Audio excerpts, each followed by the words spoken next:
Hello, welcome to everyone. In this video, this is our lecture number 40. Food এসআইয়ের যে practice set করা হচ্ছিল 5টা সেট কমপ্লিট হয়েছে, 6 নম্বর সেট চলছে, যার 40টা কোশ্চেন হয়ে গিয়েছে। আজকে 10টা কোশ্চেন ম্যাথের করা হবে। প্রথম কোশ্চেন আমাদের বলছে যে মাসিক আয়ের 85% খরচ করার পরে এক ব্যক্তির সঞ্চয় হয় এত টাকা। মাসিক আয় কত? তার মানে 15% সঞ্চয় হয়, সেই 15% হচ্ছে 97.50। তাহলে 100% কত? এই তো ব্যাপার।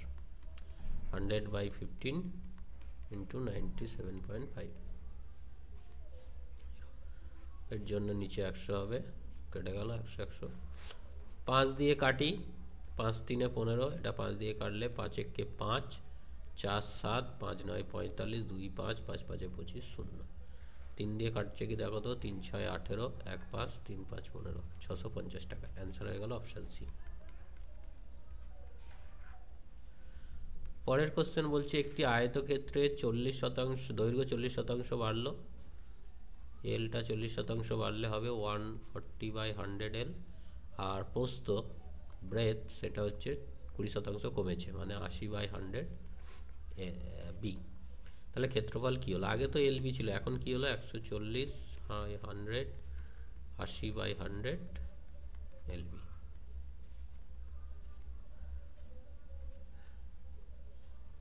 তো আমরা যদি গুণ করে দিই, সেটা হচ্ছে 4 8 32 2,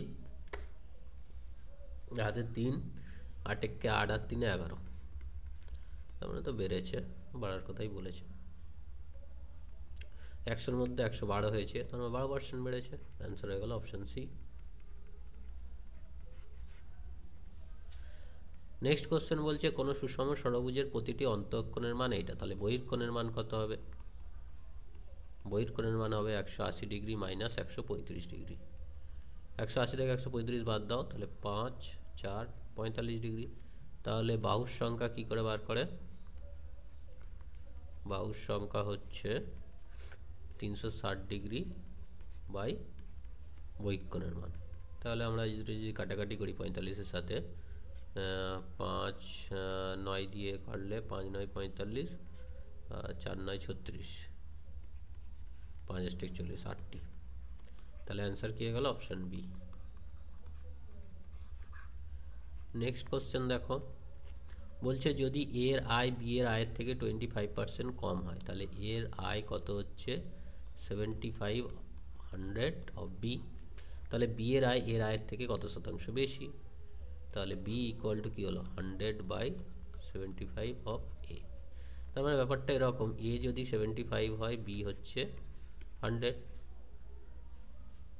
এর আয় বি এর আয়ের চেয়ে 25% কম। হ্যাঁ, এবার বলছি এর আয় বি এর আয় এর কত শতাংশ?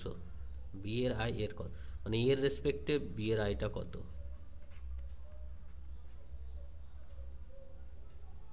কি হলো? বি ইকুয়াল টু এইটা,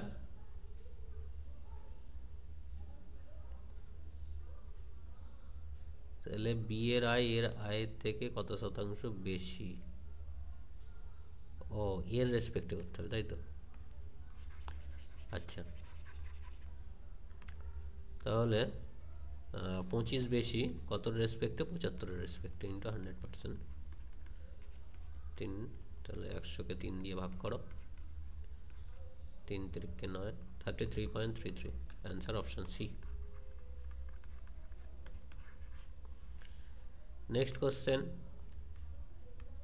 একটি টেলিভিশনের দাম 12,000 টাকা, তাতে পরপর এত এত এত ছাড় দিলে কত টাকা সেটি পাওয়া যাবে? তাহলে 12,000-এর ওপর 20% ছাড় দিলে 80/100, 25% ছাড় দিলে 75/100, 10% ছাড় দিলে 90/100। তাহলে দুটো শূন্য তো এখানে কেটে গেল, এখানে 3টে শূন্য কেটে যাবে। 2 দিয়ে কাটলে 4 দুগুণে 8, 5 দুগুণে 10, 5 15 75। তাহলে সবই ওপরে চলে গেছে, 4 12 48, আর এখানে 9 15 কত? 135। তাহলে 135 আর 48 গুণ করতে হবে আমাদের। 5 8 40 0 4, 3 8 24, আর 4 28 2, 8 আর 2 10, 4 5 20 0 2, 4 12, 2 4 4 1, 4 একে 5, তাহলে হলো 0846 6480 6480, option D. Option D is the correct answer. Next question, পরপর 5টি বিজোড় সংখ্যার গড় হচ্ছে 15, সবচেয়ে বড় পরপর 5টি বিজোড় সংখ্যা, তাহলে এটা যদি এক্স হয় X minus two, X minus four, তারপরে X plus two, X plus four, এদের যোগ করলে হবে 5x, বাই 5 দিয়ে ভাগ করলে হবে সেটা হচ্ছে 15, আর এক্সের মান 15, সবচেয়ে বড় সংখ্যা মানে x plus four, plus four করে দাও 19, তাহলে অ্যান্সার হয়ে গেল অপশান বি। বলছে দুটি মজুরের অনুপাত 5:6, প্রথম মজুরের তুলনায় দ্বিতীয় মজুর 11 টাকা বেশি পায়। 5:6 মানে বেশি কত, এক ইজ ইকুইভ্যালেন্ট টু 11 টাকা, তবে তাদের মোট মজুরি কত, 5 6 11, 11 ইজ ইকুইভ্যালেন্ট টু 11 ইন্টু 11, তাহলে 121, তাহলে অ্যান্সার হয়ে গেল অপশান সি। নেক্সট কি বলছে, দুটি ট্রেন এ ও বি এই দুই স্টেশন থেকে একই সময়ে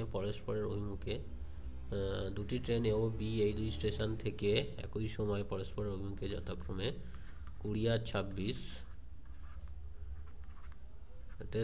তারা পরস্পর মিলিত হয়, তখন একটি ট্রেন অপরটি থেকে 72 কিমি বেশি দূরে অতিক্রম করে ফেলেছে, মানে একটু বেশি যাবে। স্টেশন দুটির মধ্যবর্তী দূরত্ব কত? ওকে, এ যাচ্ছে এক্স, এ যাচ্ছে ওয়াই, তাহলে সেই ওয়াই মাইনাস এক্স হচ্ছে 72, ঠিক আছে। আমাদের বার করতে হবে এক্স প্লাস ওয়াই, তাই না? এক্স গিয়েছে, এক্স এর মান কত, এক্স এর মান হচ্ছে 20 ইন্টু টি, আর এদিকে ওয়াই এর মান হচ্ছে 26 ইন্টু টি। ও মা গো, কি হচ্ছে গো,